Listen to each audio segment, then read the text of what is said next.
अंधेरी रातें और सुनसान रास्ते अपने साथ अक्सर लाते हैं कुछ ऐसी कहानियां जो भुलाए नहीं भूलती। तो आज हम आपको ले चलेंगे नेपाल के एक ऐसे ही भुताहा पुल पर, जिसे लोग मौत का काला पुल कहते हैं। कहा जाता है कि यहाँ एक ऐसी रूह भटकती है जिसका कोई सिर नहीं है। तो ये कहानी शुरू होती है एक चेतावनी से। एक ऐसी चेतावनी जो किसी की भी रूह कांपा दे। सोचिए, घने कोहरे में लिपटी एक रात है और एक रहस्यमयी बूढ़ा आदमी फुसफुसाकर कहता है, पीछे मुड़कर मत देखना। चलिए, अब इस कहानी में और गहरे उतरते हैं। कहानी का जो हमारा किरदार है उसका नाम है रंजन, और वो नेपाल की सर्द रात में अकेला ही काठमांडू की तरफ अपनी गाड़ी से बढ़ रहा है। रंजन रात के अंधेरे में अकेला ड्राइव कर रहा है। उसका रास्ता उसी बदनाम काले पुल से होकर गुजरता था, जिसके बारे में उसकी पत्नी नेहा ने उसे खास तौर पर चिताया था।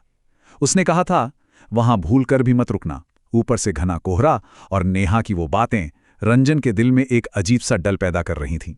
रंजन अभी अपनी पत्नी की चेतावनी के बारे में सोच ही रहा था कि तभी हेडलाइट की तेज रोशनी में अचानक एक साया आ गया। एक बूढ़ा आदमी ठीक उसकी कार के सामने आकर खड़ा हो गया था। अब न चाहते हुए भी रंजन को ब्रेक लगाने ही पड़े। उस बूढ़े आदमी ने रंजन को एक ऐसे डरावने राज के बारे में बताया जिसे सुनकर किसी की भी रूह कांप जाए। उसने उस आत्मा का नाम बताया जो उस पुल पर भटकती है, मुरकट्टा, मतलब एक बिना सिर वाला प्रेत जो अपना ही कटा हुआ सिर हाथ में लेकर घूमता है। और फिर उस बूढ़े आदमी ने रंजन के हाथ में सिंदूर से सने हुए कुछ पुराने नेपाली सिक्के थमा दिए। साथ में एक हिदायत भी दी, इन्हें एक पल के लिए भी खुद से अलग मत करना। और इससे पहले कि रंजन कुछ पूछ पाता या समझ पाता, वो बूढ़ा आदमी एक अजीब सी हंसी के साथ कोहरे में कहीं गायब हो गया। और यहीं से कहानी एक ऐसा मोड़ लेती है जहां रंजन की किस्मत उसे एक भयानक जाल में फंसा देती है, वो भी उस जगह पर जहां उसे नहीं होना चाहिए था। अचानक रंजन की कार का इंजन बंद पड़ गया, और वो भी कहाँ, धरहरा टावर के उन मनहूस खंडहरों के पास। फोन में कोई नेटवर्क नहीं था और चारों तरफ बस घना काला अंधेरा। वो वहां बिल्कुल अकेला फंस चुका था, और उसे अंदर ही अंदर ये महसूस हो रहा था कि कुछ बहुत ज्यादा गलत होने वाला है। हिम्मत जुटाकर रंजन मदद की तलाश में पैदल ही आगे बढ़ा, पर उसे जल्द ही ये एहसास होने लगा कि वो अकेला नहीं है। उसे अपने ठीक पीछे किसी के कदमों की आहट सुनाई दे रही थी। कोई था जो अंधेरे में उसका पीछा कर रहा था। रंजन ने डर के मारे झटके से पीछे मुड़कर देखा, लेकिन वहां कोई नहीं था, दूर दूर तक कोई नहीं। तो क्या यह सिर्फ उसके मन का वहम था, या अंधेरे में कुछ ऐसा छिपा था जो उसे अपनी आंखों से दिखाई नहीं दे रहा था? और तभी उस खामोशी को चीरती हुई एक आवाज आई, कोहरे में से एक अजीब दर्द भरी फुसफुसाहट जिसने रंजन के खून को मानो जमा दिया। और फिर वो पल आया जब डर इंसान की हिम्मत पर पूरी तरह हावी हो जाता है। उस बूढ़े आदमी की दी हुई सारी चेतावनियों को भूलकर रंजन ने अपनी जिंदगी की सबसे बड़ी गलती कर दी। उसने पीछे मुड़कर देख लिया, और जैसे ही उसकी नजरें पीछे की ओर घूमीं, ठीक उसी पल जमीन में एक अजीब सी हरकत होने लगी। ऐसा लगा जैसे कोई भयानक चीज जमीन के नीचे से ऊपर आने की कोशिश कर रही हो। और फिर वो डर हकीकत में बदल गया। जमीन से एक काला सड़ा हुआ हाथ बाहर निकला, जिसके नुकीले नाखून पत्थरों को खुरच रहे थे। और उसके बाद जमीन को फाड़कर एक बिना सिर वाला धड़ बाहर निकला।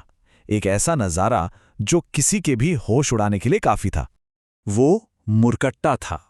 उसकी गर्दन पर सिर नहीं था, बल्कि उसका अपना कटा हुआ सिर उसके एक हाथ में था। और जो बात सबसे ज्यादा डरावनी थी, वो थीं उसकी आंखें, जो उसके सीने पर थीं और बिना पलक झपकाए सीधे रंजन को ही घूर रही थीं। लेकिन कहानी यहां खत्म नहीं होती। अब वक्त है उस रहस्य को जानने का जो इस भयानक रात के पीछे असल में छिपा हुआ था। जब रंजन से कोई संपर्क नहीं हो पाया, तो उसकी पत्नी नेहा घबराकर उसे ढूंढने के लिए उसी रास्ते पर निकल पड़ी। और वहां पहुंचकर उसने जो देखा, उससे मानो उसकी दुनिया ही उजड़ गई।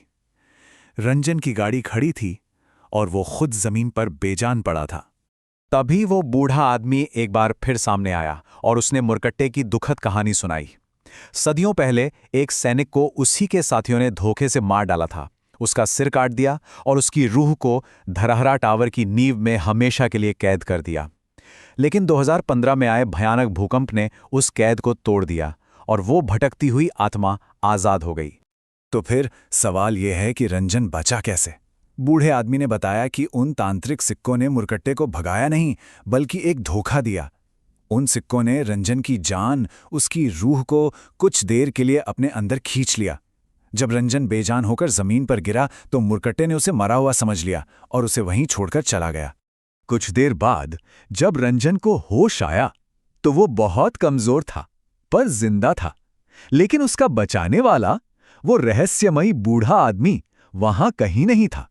वो ऐसे गायब हो गया था जैसे कभी था ही नहीं, और अपने पीछे एक और गहरा सवाल छोड़ गया था। और ये कहानी हमें एक अंतिम सवाल के साथ छोड़ जाती है। क्या वो बूढ़ा आदमी भी कोई आत्मा थी, एक ऐसी रक्षक आत्मा जो भटके हुए लोगों को सही रास्ता दिखाती है?